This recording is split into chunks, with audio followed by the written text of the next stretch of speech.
So YouTube deleted my 600 grain 50 Alaskan sub video, so I decided to take the opportunity and remake it, but better in my opinion. A few years ago, I'd been reading about the 510 Whisper cartridge and really wanted to build one. Shooting massive 50 cal subsonic ammo utilizing 50 BMG projectiles just sounded pretty awesome to me. As I read and studied about the 510 Whisper cartridge, there was one thing that was a barrier for me: the brass. The 510 Whisper cartridge requires a lathe to turn your brass and put a shoulder into the brass.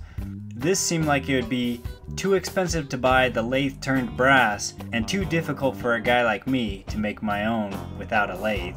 After doing a bunch of searching and thinking, I came up with a poor man's 510 Whisper cartridge. I figured I could make and build mine using the Thompson Center Encore platform and use 50 Alaskan brass available from Starline for a lot cheaper than 510 Whisper brass, and get a barrel made by MatchGradeMachine chambered for 50 Alaskan but throated specifically to take the longer BMG bullets. Also had them do it in a tighter twist than normal. This would fit on my SBR'd Thompson Center Encore frame perfectly. I also threw a little Vortex spark on top. I figured that if the recoil rattled the optic to pieces, then their warranty would come in quite handy. And to top off the build, I would throw on my beloved Bowers Verse 50 suppressor. Not just because they are like the only one who makes a lightweight suppressor for the lower velocity 50 cals, but because their customer service has been top notch and they've really helped me out answering a bunch of questions and such. Projectile wise, I started with some 640 grain machine gun bullet pulls, but that was getting pretty expensive for my plinking, so I decided to snag one of the NOE 513 580 SP molds to pour my own. Today, I'm using my trusty RCBS Pro Melt pot, which has been super reliable and doesn't drip much, if at all. My alloy is a mix of stained glass window scrap combined with some hard linotype lead, and the projectiles come out to weigh about 600 grains.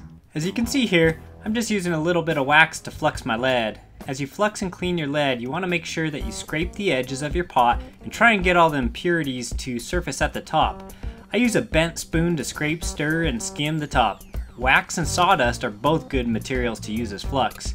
Usually, I'll leave a little burnt sawdust or wax on the top of the lead while I cast to help reduce the oxidation of the tin and lead, but when I pour the big ones, my pot drains so fast that I don't really need to. When you're pouring lead into large cavities, you'll need to make sure that you leave a decent amount of sprue on top. The sprue acts as a reservoir of sorts, and while the lead cools inside the cavity, it sucks a little from the sprue reservoir. If you don't have enough lead on top, sometimes you'll have rounded base bands or incomplete fill out of the cavities, and this makes for crappy bullets that won't shoot straight. Also, a quick side note, you can tell that this video footage is from a few years back because I'm still using my splintery piece of wood as a sprue whacker, and I don't have my NOE mold guide installed on the RCBS pot. Not that there's anything wrong with a splintery sprue whacker. Because I was going to launch these 600 grainers through a suppressor, I wanted to use a powder coating to coat them instead of a traditional waxy lube. I didn't want the excess waxy lube to build up all over my baffles and my suppressor. I don't show the powder coating process for these fatties, but I powder coated them with a blue and gray mix of powder from powderbythepound.com. If you really want to see my process, you'll have to watch one of my other videos and catch it there. Now for a quick size comparison, on the left you can see a 50 Action Express case, in the middle the 500 Smith & Wesson, and then on the right the mighty 50 Alaskan. And another quick comparison from left to right, the loaded 640 grain jacketed cartridge, then the crazy 880 grain cast BMG projectile, then a regular 223, and finally our 600 grain that we just produced. To lube my brass for sizing, I'm just using some cheap Harbor Freight gloves as a lube pad to distribute some Hornady unique case lube on the cases. I really do love this stuff and it works really well. I've never had a stuck case using Hornady unique case lube. Imperial sizing dye wax also works well, but I'd never use Hornady one shot for these. Otherwise, I'd probably want to throw the can in a fire or something. Not that I've ever done that before. For dyes, I'll be using my Hornady 50 Alaskan dyes. They seem to work well in the 50 Alaskan, and I haven't had any issues with them. I'm just going to be priming these cases with my S&B large rifle primers. I got them super cheap on sale at Cabela's, and they seem to work just fine. Now it's time to expand the case mouth. For the powder charge, I'm using Trail Boss, and I'm using a lot of it. 17 grains to be exact.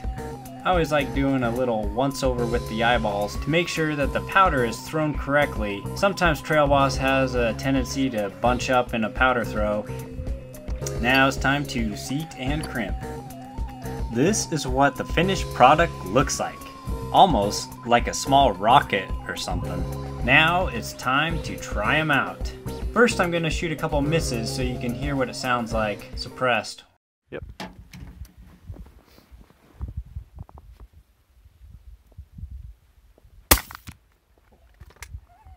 For your YouTube channel? Yeah.